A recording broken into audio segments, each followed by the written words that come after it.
ጥረ ጥምቀት በቤተ ክርስቲያናችን አይማድ ከሚባሉ ትምህርቶች መካከል አንዱ የሆነ ትምህርት ነው። አይማድ ማለት ምሰሶ ወይም አምስቱ የድነት ትምህርቶች ወይ አምስቱ መሰረቶች የቤተ ክርስቲያን መሰረቶች ምሰሶች ከምንለው ትምህርት መካከል አንደኛው ትምህርት ነውና ምስጢረ ጥምቀት እንደሚታወቀው በቤተ ክርስቲያናችን ምስጢረ ጥምቀት የክርስትና መግቢያ በር ነው።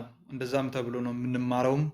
ቤተ ክርስቲያን ያስተማረችም የክርስትና መግቢያ በር የሆነች ናት ጥምቀት እና እግዚአብሔር አምላክ ብረዳን ይህ ምስጢረ ጥምቀትን በትንሹ ነካክተን እንማማራለን። በመጀመሪያ ጥምቀትን ማመሰረተ የሚለውን እናያለን።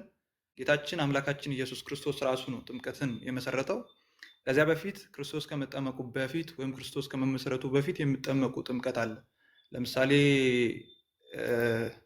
መጥምቁ ዮሐንስ ሲያጠምቅ የነበረ ጥምቀት፣ ከዛ በፊትም ደግሞ በዘመነ ኦሪት ወይም በሕገ ልቦና ይጠመቁ ወይ ቤተ መቅደስ ከመግባታቸው ወደ ድንኳንቱ ከመግባታቸው በፊት እጃቸውን እግራቸውን የሚታጠቡበት ስርዓት አለ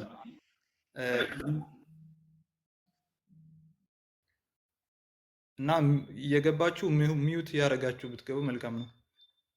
እና ይህኛውን ስርዓት ግን ጌታችን መድኃኒታችን ኢየሱስ ክርስቶስ ራሱ የመሰረተው ስርዓት ነው። በዚህ በማቴዎስ ወንጌል ምዕራፍ 3 ከቁጥር 13 ላይ ጌታችን ኢየሱስ ክርስቶስ ወደ ዮሐንስ ሄዶ የተጠመቀና ጥምቀትን ለእኛ ያሳየበት አርያ ያሳየበት እኛም እንድንጠመቅ ምሳሌ የሆነበት ክፍል ነው በዚህ በማቴዎስ ወንጌል ምዕራፍ 3 ላይ። እና ሌላኛው ጌታችን መድኃኒታችን ኢየሱስ ክርስቶስ ራሱ ጥምቀትን መሰረተ። ሲመሰርት በሶስት አይነት መንገድ ነው የመሰረተው። የመጀመሪያው አሁን እንዳልኳችሁ በማቴዎስ ወንጌል ምዕራፍ 3 ላይ እንደሚገኝ አድርጎ ተጠምቆ ተጠመቁ ብሎ ነው የመሰረተው የሰጠን። ሁለተኛው ደግሞ በትምህርቱ ነው። ይህንንም ደግሞ በትምህርቱ የማርቆስ ወንጌል ምዕራፍ 16 ከቁጥር 16 ላይ ያመነ የተጠመቀ ይድናል፣ ያመነ የተጠመቀ ይድናል በማለት ወይም ራሱ ያስተማረበት በትምህርቱ መስርቷል። ሶስተኛው ደግሞ ጌታችን ኢየሱስ ክርስቶስ ጥምቀትን የመሰረተው በትእዛዙ ነው። ጌታችን ኢየሱስ ክርስቶስ ከሞተ ሐዋርያቱን ደቀ መዛሙርቱን ሰብስቦ ካስተማረ በኋላ እርሱ ያለውን ቃል ሁሉ እሞታለሁ፣ በሶስተኛው ቀን ሞትን ድል አድርጌ እነሳለሁ ብሎ ከተነሳ በኋላ ለደቀ መዛሙርቱ ክርስቶስ ከማረጉ ወደ ሰማይ ከፍ ከማለቱ በፊት የሰጣቸው አንድ ትእዛዝ አለ። ይህም ትእዛዝ ወደ ዓለም ሁሉ ሂዱ ካለ በኋላ በአብ በወልድ በመንፈስ ቅዱስ ስም እያጠመቃችኋቸው ደቀ መዛሙርቴ አድርጉ ነው ያለው። አስተምሩ አለ። ከዛ በኋላ ካስተማራችሁ በኋላ እያጠመቃችሁ ምን ያድርጉ?